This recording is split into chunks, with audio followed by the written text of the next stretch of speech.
Hey everybody, welcome back for more Haunthology bonus content. This week we're taking a look at The Arsenal, my new short story.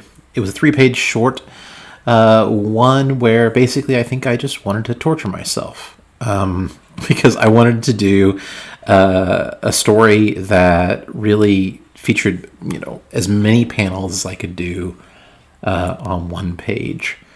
I like repetitive action. I love scenes in movies and various stories where you get to see kind of the suiting up, right? Because that's always fun, the arming up for something.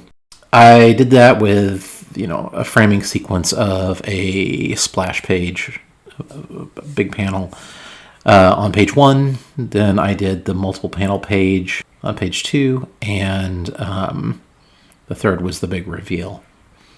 You can see me in this scene. I'm inking on the intro page. Features a lot of guns and knives and all sorts of accoutrement.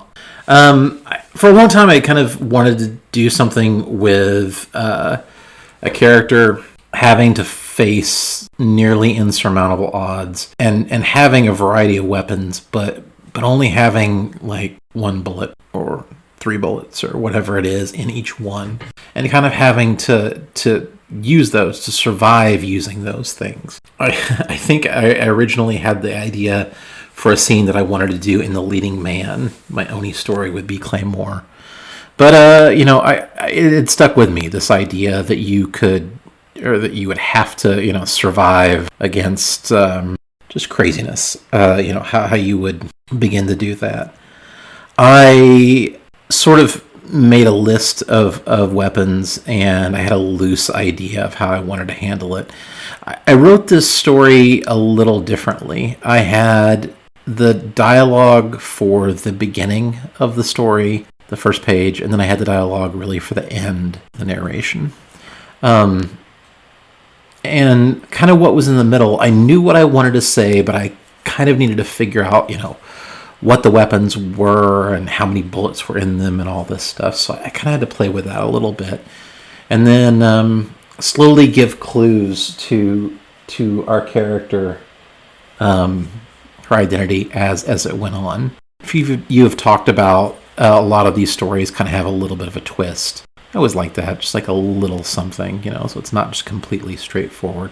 I can tell a straightforward story. I'm fine with that.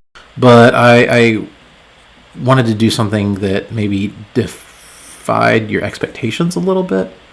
I think this is a very, in any other situation, this would probably be a masculine story. And, I think that's kind of bullshit, right? Like, that's not really, survival is there's not gender-based at all. I know plenty of women that would survive in an apocalypse or a terrible situation a lot longer than me, So I really loved the idea that this was I was telling this story about weapons and about guns and survival, but the character we were seeing through the eyes of was a woman. I wanted to do something where the way that I told that kind of set it up and kind of gave you it played into our preconceived notions of something like this, that it probably was a woman, and then pull the rug out from you at the end. I like that. I thought it was a lot of fun to do, to I guess mess with the reader a little bit with this. And so I had the idea and how I wanted to approach it, and then it really started with this first page. I had all the weapons that I wanted to have her loading up with. She's really loaded for bear. I mean, there's some ridiculous stuff here. I really thought about, stuff that was a combination of stuff that, she would have found on, in various places, on the bodies of the dead. She probably took a few things off of people that she had to survive against. There was a real temptation, once again, to make this story longer than it even was. I had a whole bit that I really wanted to examine where she talks about the group of madmen that she had, that she used most of her shotgun shells on. I like the idea that I don't like the idea, but I think that the idea was that she came across a group of men doing something terrible and had to kill them.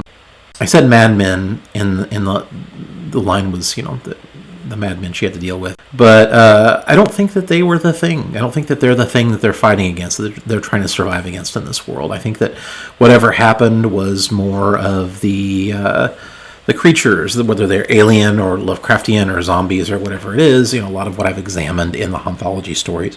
They're probably more of that, but I think again and again, maybe it's been on my mind a little bit extra lately about the terrible things that people do and are willing to do. And I think that we've seen in so many survival stories, back in starting with what Romero wanted to examine in his Dead series, and then even what Kirkman has really done a fantastic job with in The Walking Dead, both in the comic book and then his various television series, is examining, that we're the monsters, that you can be in a world with aliens or whatever these creatures are, and you're still going to have people that are people, and that's terrifying. The idea that you would have to seek help or safety or whatever, and that you'd have, somebody wanting to take advantage of that, somebody preying and being predatory towards other humans, even when, we didn't have a choice. I had a lot of fun with this story. I think that it's something that, it's exactly the kind of story that I like telling. It's a mid-length story. I am still, as I work on other projects and various things, trying to get my feet back under me, for telling, regular comic stories too. I'm still working on my longer form Hauntology stories. I'm still, I think I mentioned it before, there's one, Rooms in the Flat House, that I'm working on, and I love this story, and I'm having so much fun with it. It's so creepy, and I'm building it. But, I still need time to work on those because they're so involved and so long. I may actually post a page or a couple panels from Rooms of the Flat House pretty soon. I think that'll be a lot of fun to do. Give you a little sneak peek before we do the whole thing. It's involved. But yeah, so, I continue doing these shorter form stories. I think I'm going to release another 1 or 2 pager pretty soon. I love experimenting with the format. I love experimenting with the way that these are done. They're kind of wonderful. I hope you liked the story. I hope you liked what I did. I cannot believe that I drew so many hexagon tiles on the floor of this. My God, they're involved. But I like the look. I like what.